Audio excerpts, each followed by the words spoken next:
Vereador Rafael Bueno, com a palavra. Bom, presidente, primeiro eu quero parabenizar a autora, a vereadora Rose, a qual eu assinei o requerimento, vereadora, desta homenagem. E eu fico feliz porque esse programa nasceu no governo final ali do Sartori, ao seu. Aí foi um governo e foi um projeto importante, principalmente para a questão das escolas. A gente vivia um momento muito caótico naquele momento de violência nas escolas, onde a presença da brigada, da guarda municipal eram mais constantes, inclusive mais atuantes nas escolas, né? E esse projeto então veio justamente para poder ajudar na relação entre professor, aluno e a família. Claro, entre outros ambientes também, na questão da violência contra a mulher, contra os idosos.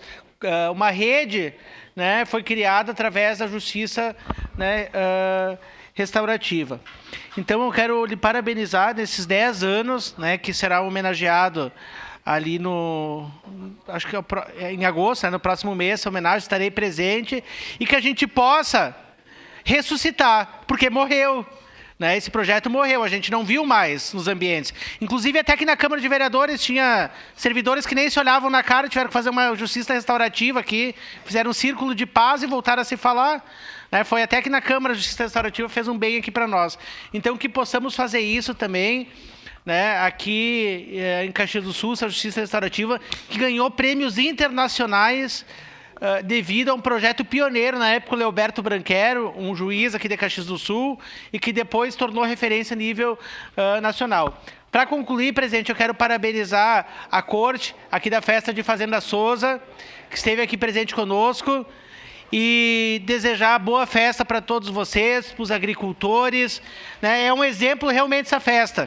Poderia se espelhar a festa da uva, porque é uma festa como essa, totalmente, né, custeada por recursos próprios, sem prejuízo ao erário público. Né? Vocês estão de parabéns, vereador Fantinel, e faço um apelo para que a gente possa, né, visitar essa festa, que as estradas estejam em boas condições, né, porque até agora a maioria das casas lá não dá nem para transitar, e que coloquem iluminação para o povo que sair do baile de noite poder se achar, porque estrada ruim e sem luz a gente não consegue fazer festa. Obrigado, voto sim, vereadora Rose. Vereadora Rose Frigê.